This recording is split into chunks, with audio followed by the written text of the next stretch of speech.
Assalamualaikum warahmatullahi wabarakatuh.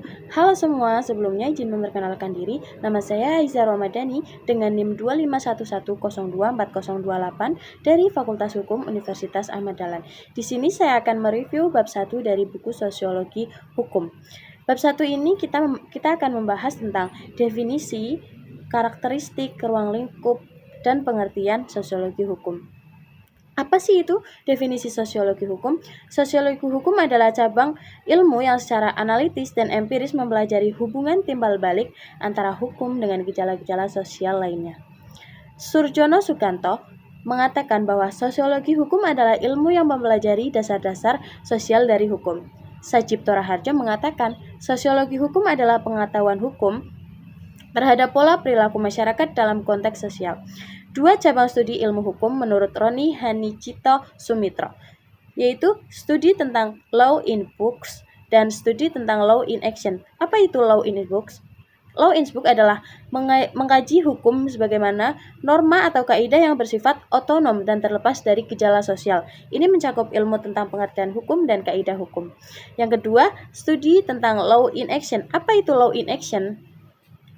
Law in action adalah mengkaji hukum sebagai gejala atau proses sosial. Ini adalah ranah dari sosiologi hukum, antropologi hukum, dan psikologi hukum. Teori-teori pokok dalam sosiologi hukum. Teori dari H.L.E. Hart.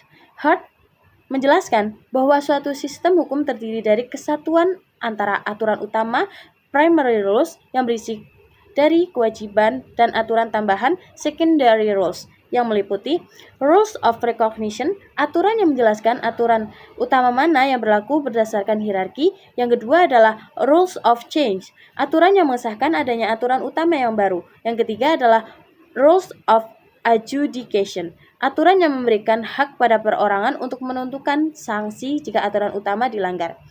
Teori sistem hukum dari Lawrence M. Friedman. Friedman menyatakan bahwa efektivitas hukum bergantung pada 3 komponen sistem hukum.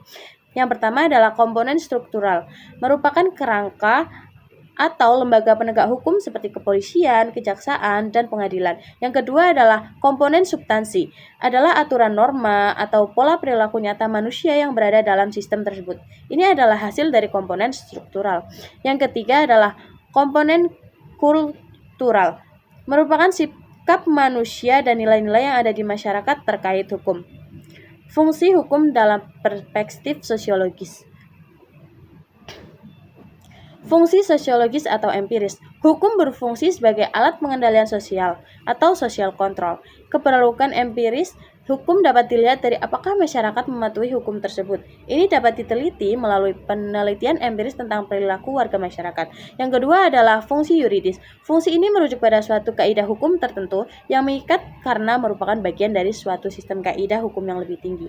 Yang ketiga adalah keberfungsian yuridis, tidak dapat dilepaskan dari syarat-syarat pembentukannya, seperti harus dibuat oleh badan yang berwenang.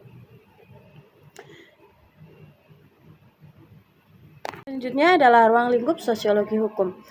Ruang lingkup sosiologi hukum mencakup pola-pola perilaku sosial hukum yang berada dalam suatu sistem kemasyarakatan. Secara lebih rinci, sosiologi hukum memfokuskan pada studi empiris terhadap fenomena hukum. Ini berarti ruang lingkupnya meliputi hubungan-hubungan mana yang bersifat sosial dan mana yang bersifat hukum. Kajian terhadap asumsi-asumsi budaya atau konsepsi relevansi kebijakan yang sama. Ruang lingkup sosiologi hukum adalah mempelajari hukum sebagai fenomena sosial yang nyata terjadi di masyarakat, bukan hanya sebagai aturan dalam teks perundang-undangan. Sosiologi hukum untuk pertama kalinya diperkenalkan oleh seorang Itali yang bernama Anzilotti pada tahun 1882. Sosiologi hukum pada hakikatnya lahir dari hasil-hasil pemikiran para ahli baik di bidang filsafat hukum, ilmu maupun sosiologi. Dalam hukum dan sosiologi sebagai sebuah disiplin intelektual dan bentuk praktik profesional memiliki kesamaan ruang lingkup, namun sama sekali berbeda dalam tujuan dan metodenya. Sosiologi hukum mempunyai objek kajian fenomena hukum sebagaimana yaitu terletak pada kegiatannya ilmu. Sebagaimana telah dituliskan oleh Curzon bahwa Rousseau-Pont menunjukkan studi sosiologi hukum sebagai studi hukum yang didasarkan pada konsep hukum sebagai alat pengendali sosial. Kita dapat membedakan sosiologi hukum dengan ilmu normatif, lebih mengarahkan kepada ilmu normatif lebih mengarahkan kepada kajian law in book, sementara sosiologi hukum lebih mengkaji kepada law in action. Menurut JCM Syihut, salah satu tugas sosiologi hukum adalah mengungkapkan sebab atau latar belakang timbulnya ketimbangan antara tata tertib masyarakat yang dicita-citakan dengan keadaan masyarakat yang ada di dalamnya, kenyataan.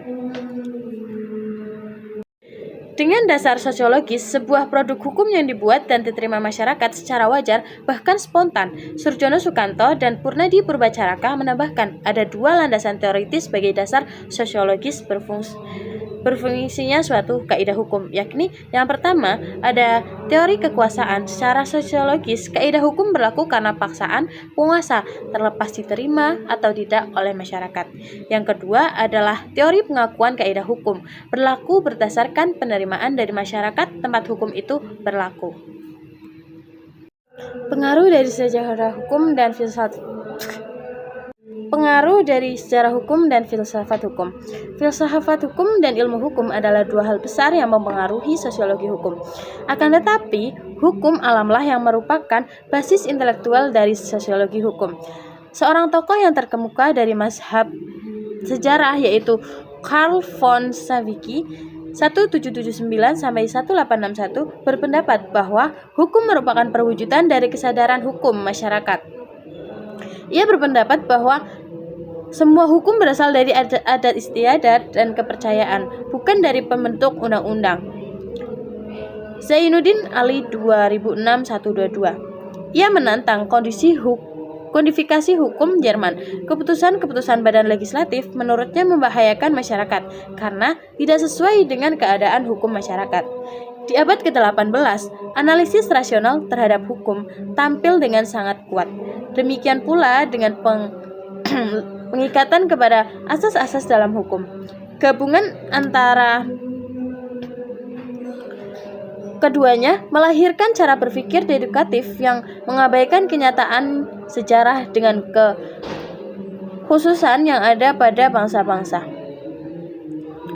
Analisis hukum yang sedemikian itu mengabaikan lingkungan sosial hukum Sarjito Raharjo. Beberapa prinsip yang mencerminkan keterkaitan antara hukum dan basis sosialnya adalah sebagai berikut. Yang pertama, hukum itu tidak dibuat, melainkan ditemukan. Pertumbuhan hukum itu pada hakikatnya merupakan proses yang tidak disadari dan organik. Hukum tidak dapat dilihat sebagai suatu institusi yang berdiri sendiri, melainkan semata-mata suatu proses dan perilaku masyarakat sendiri.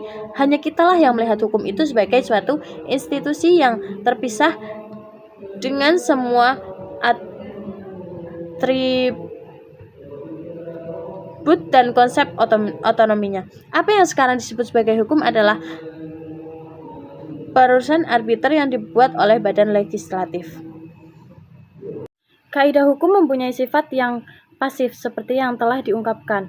Agar kaidah hukum tidak berfungsi pasif, diperlukan rangsangan dari peristiwa tertentu, sehingga kaidah hukum dapat aktif yang kemudian dapat diterapkan pada peristiwa konkret tersebut. Oleh karena itu, selama tidak terjadi peristiwa konkret tertentu, maka kaidah hukum itu hanya merupakan pedoman pasif belaka. Jadi, kaidah hukum itu hanya kaidah hukum mempunyai sifat yang pasif seperti yang telah diungkapkan. Agar kaidah hukum tidak berfungsi pasif, diperlukan rangsangan dari peristiwa tertentu, sehingga kaidah hukum dapat aktif yang kemudian dapat diterapkan pada peristiwa konkret tersebut. Oleh karena itu, selama tidak terjadi peristiwa konkret tertentu, maka kaidah hukum itu hanya merupakan pedoman pasif belaka. Jadi, kaidah-kaidah hukum memerlukan terjadinya peristiwa konkret. Dua solen memerlukan dua sein. Apabila suatu peristiwa konkret menjadi peristiwa hukum, maka peristiwa konkret yang relevan untuk hukum, peristiwa yang oleh hukum dihubungkan dengan akibat hukum. Oleh karena itu, suatu peristiwa konkret tidak sendirinya menjadi peristiwa hukum. Suatu peristiwa hukum tidak mungkin terjadi tanpa adanya peristiwa hukum. Peristiwa hukum diciptakan oleh kaidah hukum. Sebaliknya, kaidah hukum dalam proses terjadinya dipengaruhi oleh peristiwa-peristiwa konkret. Persoalan-persoalan pokok filsafat mempunyai ciri khas, yaitu dalam pemecahan masalah selalu memunculkan pertanyaan-pertanyaan. Misalnya, ketika seseorang dapat menemukan perbedaan antara benar dan salah, maka akan muncul lagi pertanyaan mengapa dan atas dasar apa pembedaan tersebut dilakukan dan mengapa harus ada pembedaan. Dengan demikian, pembahasan filosofis itu mencakup penelitian atau penyelidikan yang mempunyai ruang lingkup yang sedemikian luas dan komprehensif. Oleh karena itu, filsafat hukum jauh mendahului sosiologi hukum. Apabila ia mempertanyakan keabsahan dari hukum positif, pikiran-pikiran acara tuntas dan kritis seperti lazimnya watak filsafat menggugat sistem hukum perundang-undangan. Pikiran filsafat tersebut juga dapat dimulai dari titik yang jauh yang tidak secara langsung menggugat hukum positif. Seperti yang dilakukan oleh Gutex Rothberg dengan tesis 3 nilai dasar hukum, yaitu keadilan, kegunaan, dan kepastian hukum. Pengaruh yang khas dari filsafat hukum terlihat jelas pada kegiatan untuk menetralkan atau merelatifkan dogmatika hukum. Tekanannya lebih diletakkan bereaksinya atau berprosesnya hukum, yaitu law in action. Rousseau pun berpendapat bahwa hukum merupakan suatu proses yang mendapatkan bentuknya dalam pembentukan peraturan perundang-undangan dan keputusan hakim atau pengadilan. Ia mengedepankan idenya tentang hukum sebagai sarana untuk mengarahkan dan membina masyarakat. Untuk memenuhi fungsinya tersebut, sorotan yang terlalu besar pada aspek statis dari hukum yang harus ditinggalkan. Selain Pound, Cardozo berpendapat bahwa hukum bukanlah penerapan murni dari peraturan perundang-undangan. Pada hukum berpengaruh pula kepentingan sosial yang hidup dalam masyarakat. Secara filosofis, fungsi dari sosiologi hukum adalah menguji apakah benar peraturan perundang-undangan yang dibuat berfungsi dalam masyarakat. Menurut Rudolf Stamler, cita hukum adalah konstruksi pikiran yang merupakan keharusan untuk mengarahkan hukum pada cita-cita yang diinginkan masyarakat. Selanjutnya, Gustav Rothbard, seorang ahli filsafat hukum, menyatakan bahwa cita hukum berfungsi sebagai tolak ukur yang bersifat regulatif dan konstruktif. Tanpa cita hukum, maka hukum akan kehilangan maknanya. Dalam pembentukan peraturan perundang-undangan, proses terwujudnya nilai-nilai yang terkandung cita hukum ke dalam norma hukum tergantung pada tingkat kesadaran dan penghayatan akan nilai-nilai tersebut oleh para pembentuk hukum. Tiadanya kesadaran akan nilai-nilai tersebut dapat menjadi kesenjangan antara cita hukum dan norma hukum yang dibuat. Oleh karena itu, dalam Negara Kesatuan Republik Indonesia yang memiliki cita hukum Pancasila sekaligus sebagai norma fundamental negara, sudah seharusnya setiap hukum yang akan dibuat hendaknya diwarnai dan dialiri nilai-nilai yang terkandung di dalam cita hukum tersebut. Pancasila pada era reformasi banyak mendapatkan kecaman dan hujatan dari berbagai kalangan karena Pancasila selama berkuasanya rezim Orde Baru yang lalu telah dijadikan instrumen legitimasi bagi kepentingan kekuasaan. Interpretasi terhadap Pancasila yang dilakukan oleh kalangan luar kekuasaan Orde Baru dianggap sebagai interpretasi yang keliru dan harus ditolak. Di balik hujatan dan kecaman terhadap Pancasila, dari sisi nilai Pancasila merupakan titik pertemuan dari berbagai perbedaan-perbedaan yang ada di negeri ini. Dalam hal ini, penulis tertarik dengan pendapat bahwa Pancasila merupakan pendukung besar karena dari semula ia mencerminkan tekad untuk bertemu dalam titik kesamaan antara berbagai golongan di negara kita. Aliran sejarah memiliki kelemahan yang terletak pada konsepnya mengenai kesadaran hukum yang sangat abstrak. Pengkajian yang menolak untuk melihat hukum berdasarkan peraturan, tetapi lebih melihatnya berdasarkan masyarakat sebagaimana dianut oleh aliran sejarah, tetap tenggelam di bawah arus normatif politistis yang kuat di abad ke-19. Lain halnya dengan filsafat hukum yang memiliki fahamnya sendiri bagi kelahiran sosiologi hukum. Pemikiran filsafat selalu berusaha untuk membuat hal-hal yang dekat dan secara terus-menerus menjadi jawaban terhadap pertanyaan-pertanyaan yang terlintas. Theo Hubsbawm menjelaskan bahwa filsafat adalah kegiatan intelektual yang metode dan sistematis.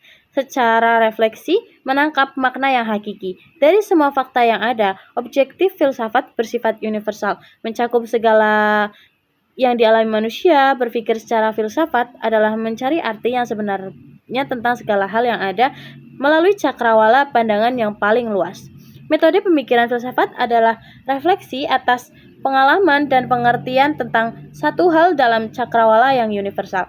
Pengolahan pikirannya secara metodis dan sistematis. Namun, menurut E. Sumaryono berpendapat bahwa filsafat merupakan interpretasi tentang hidup manusia, mempunyai tugas meneliti dan menemukan semua fakta yang konkret sampai kepada di dasarnya yang mendalam.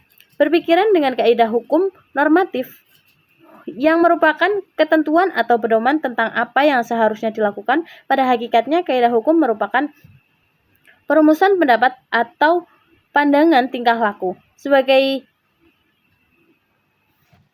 pedoman, kaidah hukum bersifat umum dan pasif. Kaidah hukum yang memiliki kenyataan normatif